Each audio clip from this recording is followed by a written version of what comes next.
Everyone has their own definition of beauty.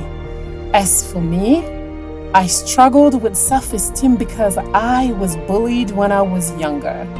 My older sister would always say to me in French, les goûts et les couleurs ne se discutent pas, meaning taste and colors do not discuss. Now, as a mother, after many conversations with my teen daughter, I knew I needed to create a safe space to have more of those conversations with other teens and together unfold God's idea of beauty for mankind.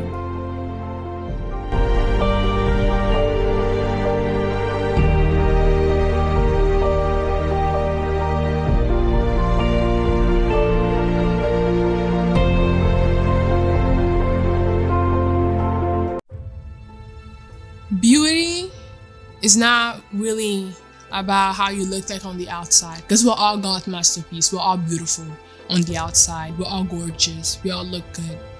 But on the inside is what matters, because when you die, your body dies, but your soul stays.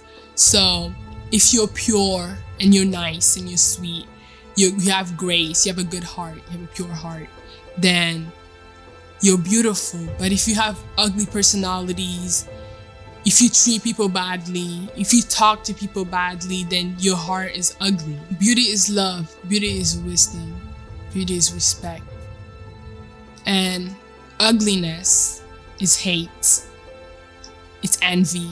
So I think we should really worry about our heart and how our personality is more than how we look like on the outside.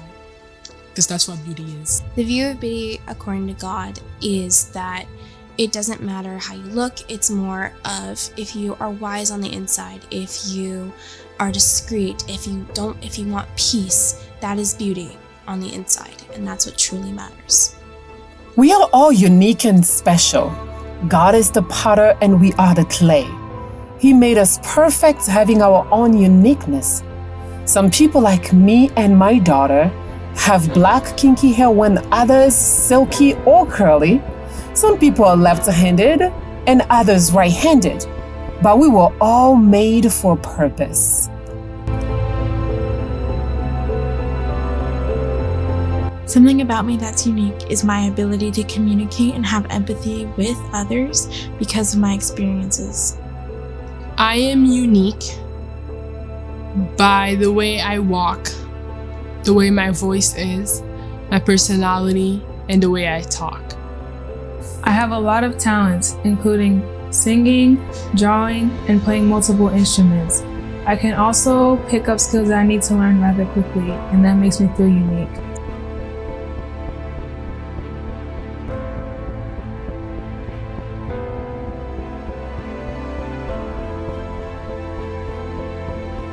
Four years ago, as I got into my bedroom, I heard my 11-year-old daughter in my bathroom talking to herself. She didn't realize I was listening to her speaking repeatedly with confidence in front of the mirror, saying, Renedy, tu es belle. Renedy, you are beautiful. I was very excited because she had a confidence I never had growing up. But it did not take long before her confidence was put to test.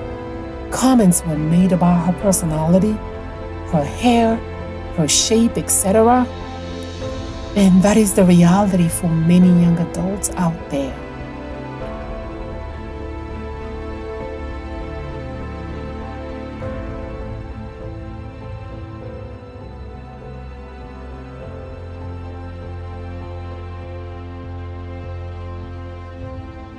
When I was younger, I was really confident. I knew that I was pretty because everyone in my life told me so. I never thought about not being pretty because I grew up in a house full of girls and I was very confident. But that kind of fell off later on. I started not liking myself anymore, started not liking the way I look like. A comment that has always stuck with me was when I was trying out for a team, I was told that I would have to lose weight so I would fit their correct type that they wanted for that place, even though I thought I looked beautiful at the time, and that comment has always stuck with me for the rest of my life. Years back, some kids my age used to say my lips were big or that my hair was too long for a black girl. Or sometimes they would just say that I'm not pretty enough. In 4th grade, I had an experience where people would write mean things on slips of paper and hand them to me. They would say things like, "You're fat and you're ugly." And it started to make me really doubt whether I was beautiful. And I'm still overcoming it to this day. But I understand now that to get over it, you have to put it out in the open and talk about it.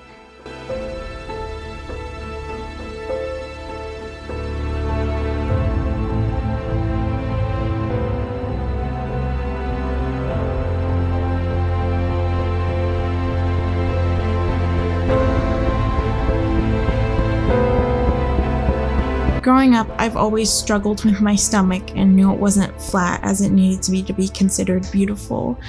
I remember times where I would squish it down really hard and try to keep it that way just so that I could feel like I was beautiful. If I could change it to be like that, I would do it in a heartbeat, just because that's what society portrays beauty as. I wish I could change my legs. I wish my legs could be a little bit more skinnier, like a model's. Sometimes I wish I had 4B hair or looser coils because they seem easier to manage and they're just more appealing to me. God created this Milky Way, home to around 300 billion stars. He knows each one of them by their names because He created them too. He created them in different sizes and shapes, and therefore the sky looks beautiful because of that diversity. This is God's handiwork, and you are God's handiwork. You are God's masterpiece. Embrace your beauty because you are perfectly designed. When I started to feel normal and starting to accept myself that I was God's masterpiece was when I got to actually talk about my insecurities and come out and show that I am not the only one, and getting to see other people who also felt the same, especially noticing that society has made all of us feel that we all have some sort of insecurity or something that we need to change to fit their definition. Recently, I joined a group of young women who were interpreting and studying the Bible and God's interpretation of what beauty is, and that time that I've spent reading Bible verses and the Word, I've come to grow and see that I am God's masterpiece, and He took time just to create me. I was told to look at myself in the mirror every morning, name every single part of me that I felt insecure in, and say that I'm beautiful. I am God's masterpiece. The more I did it, the more I believed it. The more I talked about my hair, the more I believed it. The more I talked about my body, the more I believed it. My skin tone, etc. It started when we started this girl group. We all talked about our insecurities and things that we wish we could change and things that we like about ourselves. You have probably seen or heard of someone being physically attractive, but yet rude, proud, disrespectful, just to name a few. That is not beautiful, is it? Prophet Solomon says, "Charm is deceitful and beauty is vain, but a woman who fears the Lord is to be praised." So, who is truly beautiful? Peacemaker, a wise person, someone who loves others and is humble, and the one who fears God. Throughout my time studying the Bible with the other young adults in the group, I've come to learn the difference between the beauty that God sees and what He doesn't see. I've come to know that inner beauty is more important than outer beauty. Outer beauty will fade, and your immaculate skin will wrinkle over time, and your body will go from dust to dust. So your inner beauty is what's going to leave a mark. The impression that your inner beauty leaves on others will last forever. I understand that outward appearance is not what truly matters. but what's on the inside does. God looks at us from the inside, and He used our personalities to help us approach people to spread His word. Trust me, I know. The social media and people's comments can make you feel like you are not pretty enough. And if you have been struggling with self-esteem, know that you are not alone. But do not keep it to yourself. Instead, talk to your parents. Share your struggles with someone you trust. If I could give any advice to anyone who is struggling out there, it would be to be true to who you are on the inside. It doesn't matter what you look like on the outside, you can change, but it's what you and who you are on the inside that truly matters and what will truly show in the end. We should stop worrying about what other people say about us or about what we see on TV, because everyone is beautiful and everybody has their own insecurities. There isn't one person, one girl, or one boy in this entire world who doesn't have at least one insecurity. When we see people on TV and they look so pretty and everything, you don't see them without makeup. We don't see them without makeup. Or even pictures of people, celebrities, when they go to sleep or when they wake up in the morning, they still have makeup on because they know that it's going to be a picture of them. And some of them are professionally dressed. Some of them are like, they know what to say and how to say it. So we shouldn't worry about other people. The only people we should worry about is ourselves and how our hearts are. Because everyone is beautiful in their own way, in the outside and in the inside. And that's all that matters. I advise other young adults not to listen to what they hear on TV or what they see on the internet, because those are the words of the devil. God made us all beautifully in His image. We are all His masterpieces.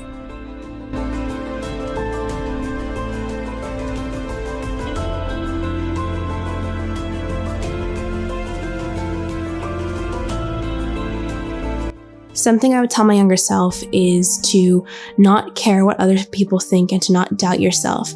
Stay true to who you are and be who you want to be, and don't let others change who you want to be on the inside. Don't let them take you down with anything they say about how you look on the outside.